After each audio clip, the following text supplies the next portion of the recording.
the story often begins with an escape. In 2016, the staff at the National Aquarium of New Zealand arrived one morning to a mystery. Inky, a common octopus, was gone. His tank was empty. There were no signs of a struggle, no lid obviously left ajar, just an empty tank. After investigating, they pieced together the narrative of a silent, ingenious breakout. Welcome back to The Chill Scientist, where we do deep dives into scientific topics you can relax to listen to while doing housework, or even to help you sleep. They believe Inky waited for the quiet of night, climbed to a small gap at the top of his enclosure, and squeezed his boneless body through. From there, he slithered 8 feet across the floor, and, sensing his route, located a floor drain just 6 inches in diameter. He squeezed his entire being into that pipe, which led, after a 164-foot journey, directly back to the ocean in Hawke's Bay. He didn't just escape. He went home. This wasn't an isolated incident. Otto, an octopus in Germany, became notorious for shorting out an annoying overhead light by repeatedly squirting jets of water at it. Countless others have been filmed unscrewing jars from the inside, navigating complex mazes, and even stealing food from neighboring tanks. These aren't just animals reacting to stimulus. They are characters. They are problem solvers. They are, as science is now forced to admit, intelligent.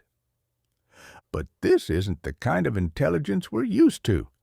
It didn't arise from the forests or the savannas. It came from the deep, ancient ocean. It evolved on a branch of life that split from our own over 600 million years ago. This is not the story of a primate mind, forged in social groups and driven by hands. This is the story of something else entirely. This is the story of the other minds.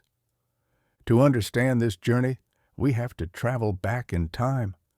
Long before the dinosaurs, before the first fish swam the seas, the ancestors of the octopus ruled.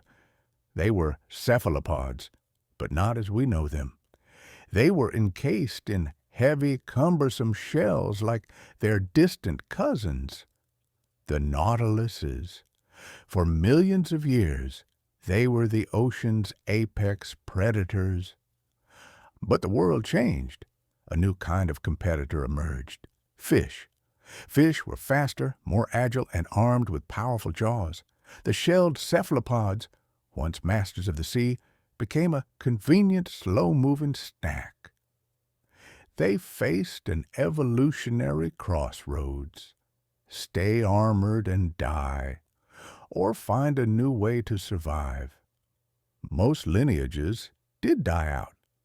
But one group, the coleoids, took a monumental gamble. They shed their shells, trading external armor for internal wits. They became beings of pure, soft tissue. This radical decision was the catalyst for their intelligence. As biologist Jonathan Balcom puts it, to survive in a world of sharp-toothed predators without a single bone in your body, you have to be clever. Very clever. This vulnerability drove the evolution of their most remarkable traits. They needed to see predators from all angles, so they developed complex camera-like eyes. They needed to hide, so they mastered camouflage. And they needed to outwit their attackers, so they developed a large, complex brain. It was an intelligence born not of confidence, but of profound, perpetual vulnerability.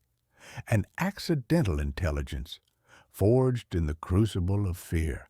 To understand an octopus, you have to forget yourself, forget your body plan, forget your brain. A human's central nervous system is just that, central. Our brain is the command and control center, locked away in the fortress of the skull.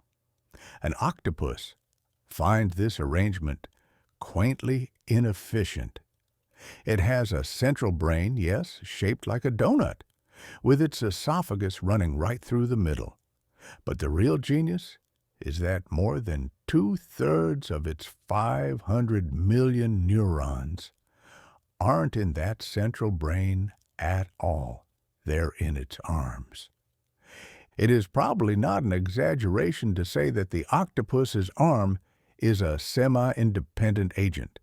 When an octopus reaches out, the central brain may issue a general command like, "Investigate that crevice." But the arm itself, with its own dense network of neurons, handles the fine details. It tastes by touching, it feels the texture, it makes local decisions. It is a being of distributed intelligence. Think about that. 8 semi-independent arms, each capable of complex actions, tasting and touching the world on their own terms. This is why an octopus can be solving a puzzle with one arm while another is busy hunting a crab and a third is inspecting the glass of its tank. It's a biological parallel to distributed computing. This body plan, this embodied cognition, is the product of that different evolutionary path. But their intelligence isn't just for solving puzzles. It's written all over their bodies. Cephalopods, octopuses, cuttlefish, and squid are the undisputed masters of disguise. But to call it disguise is to sell it short. It's communication, it's emotion, it's thought, made visible. Their skin is a living canvas packed with millions of pigment sacs called chromatophores. Each one is a tiny, elastic bag of color, wired directly to the brain and surrounded by its own dedicated set of muscles. When the octopus thinks, these muscles contract, pulling the sac wide open and flashing the color across the skin. When they relax, the sac shrinks back to a tiny dot. This happens in less than a second. It is the fastest, most dynamic camouflage system on the planet. But chromatophores are only one layer of this complex system. Beneath them lie iridophores, which reflect and scatter light, creating shimmering metallic greens, blues, and golds. They can even reflect polarized light, a channel of communication completely invisible to human eyes. And beneath that, a layer of leucophores provides a pure white backdrop, like a primed canvas, making the colors above appear even more vivid. The result is what scientists call metachrosis, the ability to change appearance almost instantaneously. They can match the texture of a rock, the pattern of a sandy bottom, or the swaying of seaweed.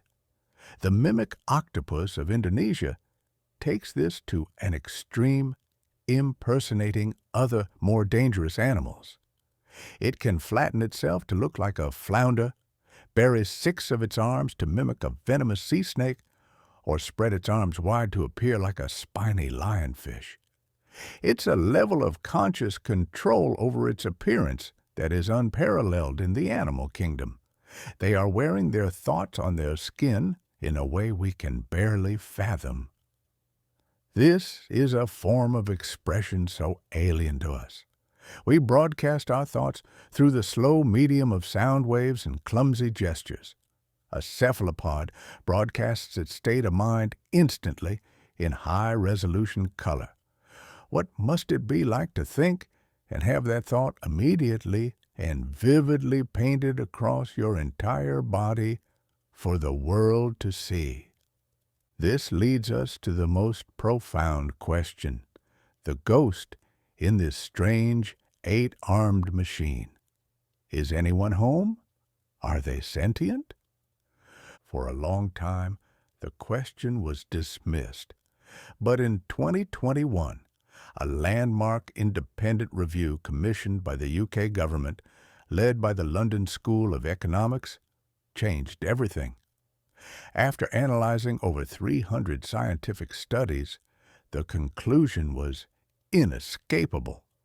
Cephalopods, along with crabs and lobsters, were officially recognized as sentient beings. The LSE report didn't rely on anecdotes. It looked at a wealth of experimental evidence. It cited studies showing octopus's sophisticated learning abilities. They can solve complex puzzles, like opening screw-top jars. They can navigate mazes. In one famous experiment, octopuses learned to associate a red ball with a food reward and a white ball with a mild electric shock. They quickly learned to embrace the red and avoid the white, a clear sign of associative learning.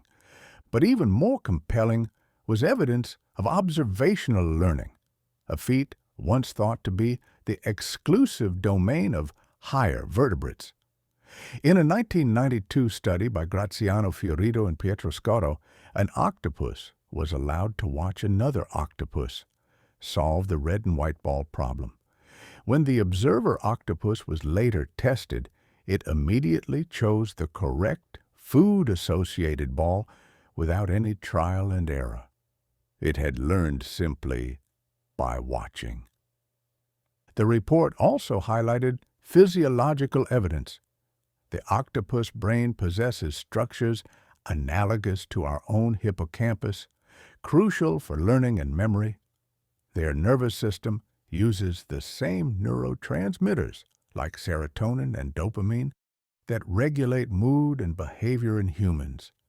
And critically, they possess nociceptors, the nerve endings that detect pain, and they show clear aversive behavior to painful stimuli, nursing and protecting injured body parts for extended periods. This isn't just a reflex, it's the behavior of an animal that hurts. Dr. Jonathan Birch, the lead researcher on the LSE report, stated, "The evidence was overwhelming. It all points to the capacity for feelings, for pleasure, pain, distress, and joy.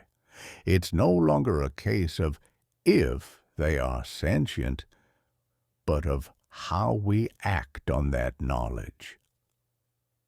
This scientifically validated sentience is on display in their behavior. Then there is personality. Keepers in aquariums around the world will tell you, without hesitation, that each octopus is different. This one is shy. That one is mischievous. This one is a hooligan who likes to splash you with water. That one is curious and will gently explore your hand with the tip of an arm. They are not just organisms, they are individuals. And it is this dawning scientific recognition of a solitary, intelligent, and sentient mind that makes what is happening now so deeply troubling. In the Canary Islands, the Spanish seafood multinational Nueva Pesca Nova is finalizing plans to open the world's first industrial-scale octopus farm. The goal is to raise 1 million octopuses a year for food. The company claims it will prevent overfishing of wild populations. But a global coalition of scientists, conservationists, and animal welfare experts has reacted in horror. In an open letter, researchers have called the project ethically and ecologically unjustified. Why? Because everything we have just learned about the octopus makes it uniquely unsuited for life in captivity. They are by nature solitary creatures of the dark. The farm plans to house them in crowded, barren tanks under constant light. These are intelligent beings that show clear signs of distress and boredom in unstimulating environments. The farm would be a factory of torment. And because they are soft-bodied and boneless, they are easily injured. A stressed octopus can even turn to self-mutilation, eating its own arms. Dr. Elena Lara, a research manager at Compassion in World Farming, stated, "These animals have a complex cognitive ability that is completely at odds with a factory farm environment. To confine a creature that can navigate mazes and escape from tanks to a small sterile box is cruel. There is currently no scientifically validated method for their humane slaughter. It is, from a welfare perspective, a disaster in the making." As of now, octopuses are not covered by the same animal welfare laws that protect vertebrates like pigs and chickens in many parts of the world. The company is exploiting a legislative blind spot, a blind spot that exists precisely because, until very recently, we failed to recognize their minds for what they are.